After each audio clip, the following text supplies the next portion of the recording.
Can you Don't get him imagine? started. Don't get Jake started with this. No, the voice. It's like every time I talk to Antoine on the phone, I'm always like, "Hey, Antoine."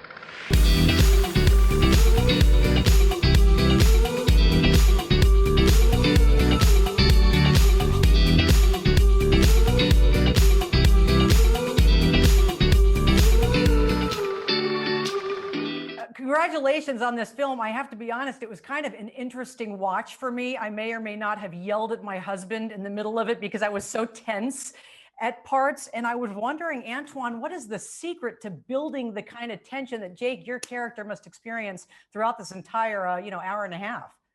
Well, I mean, the script certainly had it in it when I read it. Jake sent me the script. It was intense when you read it.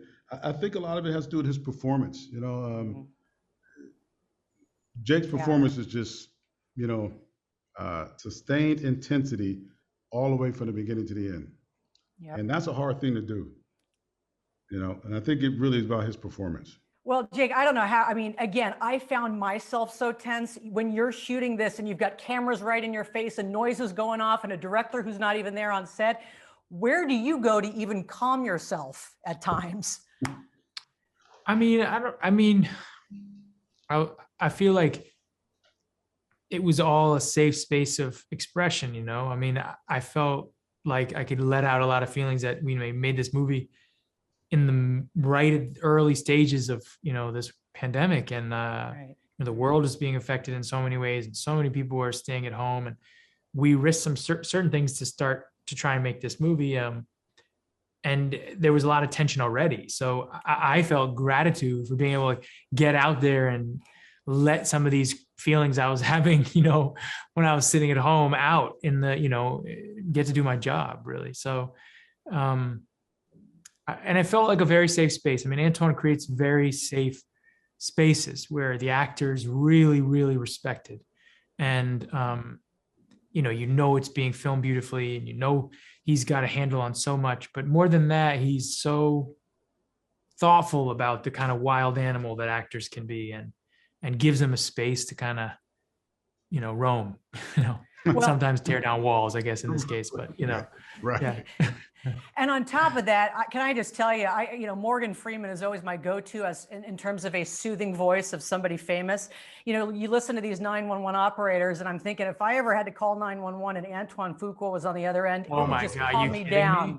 Can you imagine? Don't get Jake started with this. No, the voice. It's like every time I talk to Antoine on the phone, I'm always like, "Hey, Antoine." I'm like trying to just match the depth of his voice. I can't even do it. I can never do it. Could never do it. I know. Well, I think you're next on the Calm app, Antoine, because I'm kind of over listening to Ava Green and her story called Nightfall. I need a little bit of you. I really do want Antoine to do like a meditation for people. That would make me laugh so much, actually. I'll try to soothe everything. The busiest man in the movie business gets to do a meditation tape. Makes me actually really Jake, I know that you always knew this would be a project that would not take long to shoot, but 11 days, did you foresee that? Yeah, I did. Okay. Earlier on, I tried to convince Antoine, because I know how busy he was, that we could shoot it in 5 days. I was prepared to shoot it in 2 days if we needed to.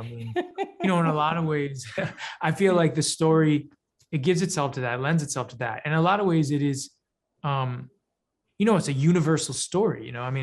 We moved this from a Danish movie to an American context, and in doing it, it was a different interpretation. That's why we wanted to do it. It was an exercise in trying to, not only in terms of thrills and tension, but also we were living in a world where so many of the undercurrents of this story were sort of bubbling up, and it just felt like, let's just go make it. Let's just go explore this. Even if we don't sleep for 48 hours, let's go shoot this movie. And Antoine's like, okay, look, I need more than 48 hours, but we can shoot it in a short period of time. But I was just, ready. Yeah, you pulled it off. I'm sorry, I know they're about to wrap me, but Antoine, I have to ask you quickly. It is fascinating that you ended up having to do this from a van. I'm not sure if it was a white van or not, but do you think it would be any different tonally or anything else had you actually directed this traditionally on set, because it's interesting how you directing this film basically mirrors what these men and women who deal in 911, service centers have to do without being there in person. It's hard to say. I think it still would be in a zone, but it was a little different because I was stuck in a van just like he was stuck in a room, and all I had in front of me was Jake. Just monitors of Jake everywhere, and the other actors. There was no crew around me, because they weren't allowed to be, and I was inside of a van with the door closed. So there was something about that feeling of claustrophobic, the way he is, that certainly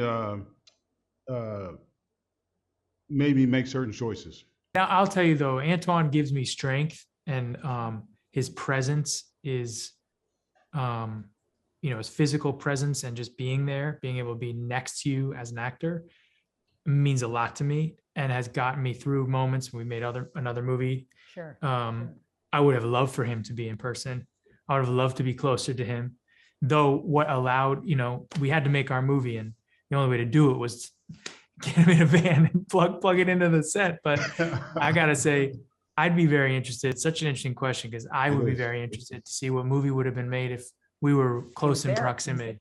Yeah. True. Well, I wish we were close in proximity. I appreciate doing these Zooms, but quite frankly, I miss doing them in person. And it's such a pleasure to talk to the two of you. Congratulations on pulling this off. It's a pleasure. Thank you so much.